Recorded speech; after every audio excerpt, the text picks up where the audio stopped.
संभल में जामा मस्जिद को लेकर विवाद इस वजह से हुआ था क्योंकि हिंदू पक्ष का दावा था कि इस जगह पर पहले हरिहर मंदिर था, जिसे मुगल सम्राट बाबर ने 1529 में ध्वस्त कर दिया था। संभल की जामा मस्जिद भारतीय पुरातत्व सर्वे के तहत संरक्षित स्मारक है। 19 नवंबर को संभल से करीब 25 किलोमीटर दूर कैला देवी मंदिर के महंत ऋषिराज महाराज ने एक याचिका दाखिल की थी। याचिका में कहा गया था कि संभल एक ऐतिहासिक शहर है और हिंदू शास्त्रों में इसकी गहरी जड़ें हैं। याचिका में कहा गया था कि बाबर ने 1526 ईस्वी में भारत पर आक्रमण किया था और इस्लाम की ताकत दिखाने के लिए कई हिंदू मंदिरों को नष्ट कर दिया था। याचिका में कहा गया था कि बाबर के सेनापति ने 1527 से 28 में संभल में श्री हरिहर मंदिर को आंशिक रूप से ध्वस्त कर दिया था। याचिकाकर्ताओं का कहना था कि स्मारक प्राचीन स्मारक और पुरातत्व स्थल और अवशेष अधिनियम 1958 के तहत संरक्षित है। सर्वे के आदेश के तुरंत बाद मुस्लिम समुदाय में असंतोष उत्पन्न हुआ, जिससे तनावपूर्ण स्थिति बन गई। यूपी के जिले संभल में मुगल काल में बनी जामा मस्जिद के सर्वे के लिए कोर्ट ने आदेश दिया था। रविवार को एक टीम सर्वे के लिए मस्जिद में गई।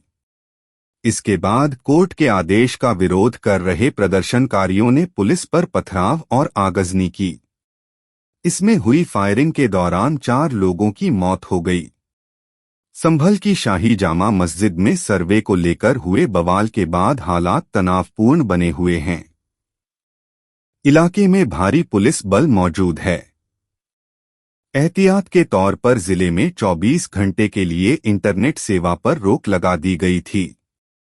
इसके साथ ही स्कूल कॉलेज भी बंद कर दिया गया था। इस हिंसा में अब तक 4 लोगों की मौत हो चुकी है और 20 से ज्यादा लोग घायल हैं। यह सब तब हुआ जब दूसरी मर्तबा शाही जामा मस्जिद का सर्वे करने के लिए कोर्ट के आदेश के बाद एक टीम चंदौसी पहुंची थी। मंगलवार 19 नवंबर को एक स्थानीय अदालत ने सर्वे का आदेश दिया था। दरअसल संभल के स्थानीय अदालत ने मंगलवार 19 नवंबर को सर्वे का आदेश दिया था। आदेश उस एक याचिका के बाद आया था जिसमें ये दावा किया गया कि 1526 में मस्जिद बनाने के लिए एक मंदिर को तोड़ दिया गया था। यह आदेश चंदौसी में संभल के सिविल जज सीनियर डिवीजन आदित्य सिंह की अदालत की ओर से पारित किया गया था। चंदौसी की शाही जामा मस्जिद संभल की यह शाही जामा मस्जिद एक संरक्षित स्मारक है, जिसे 22 दिसंबर 1920 को प्राचीन स्मारक संरक्षण अधिनियम 1904 की धारा 3 उपधारा 3 के तहत अधिसूचित किया गया था। इसे एएसआई की वेबसाइट पर राष्ट्रीय महत्व का स्मारक घोषित किया गया है। इसे केंद्रीय संरक्षित स्मारकों की लिस्ट में ASI Agra circle Moradabad division की वेबसाइट पर राष्ट्रीय महत्व और आंकड़ों के स्मारक के रूप में घोषित किया गया है। संभल कोर्ट में कुल 8 याचिकाकर्ताओं ने केस दाखिल किया है। इनमें से एक वकील हरिशंकर जैन हैं, जो कि ज्ञानवापी मस्जिद काशी विश्वनाथ विवाद में भी वकील हैं। अधिवक्ता पार्थ यादव हैं। संभल में कल्की देवी मंदिर के महंत ऋषिराज गिरी हैं। अन्य याचिकाकर्ता नोएडा निवासी वेदपाल सिंह, संभल निवासी राकेश कुमार जीतपाल यादव हैं। याचिका में दावा किया गया है कि संभल शहर के बीचों बीच भगवान कल्की को समर्पित एक सदियों पुराना श्री हरिहर मंदिर है, जिसका जामा मस्जिद समिति द्वारा जबरन और गैरकानूनी तरीके से इस्तेमाल किया जा रहा है।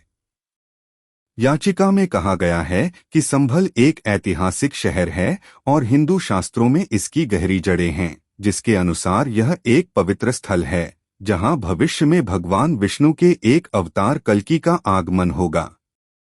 याचिका में कहा गया है कि हिंदू धर्मग्रंथ इस बात की पुष्टि करते हैं कि प्राचीन काल में भगवान विष्णु और भगवान शिव से मिलकर एक अनोखा विग्रह उभरा था और इसी कारण से इसे श्री हरिहर मंदिर कहा जाता है। इसमें कहा गया है कि संभल का श्री हरि हर मंदिर ब्रह्मांड की शुरुआत में स्वयं भगवान विश्वकर्मा द्वारा बनाया गया था। याचिका में आगे कहा गया है कि हिंदू धर्मग्रंथ इस बात की पुष्टि करते हैं कि प्राचीन काल में भगवान विष्णु और भगवान शिव से मिलकर एक अनोखा विग्रह उभरा था और इसी कारण से इसे श्री हरि हर मंदिर कहा जाता है।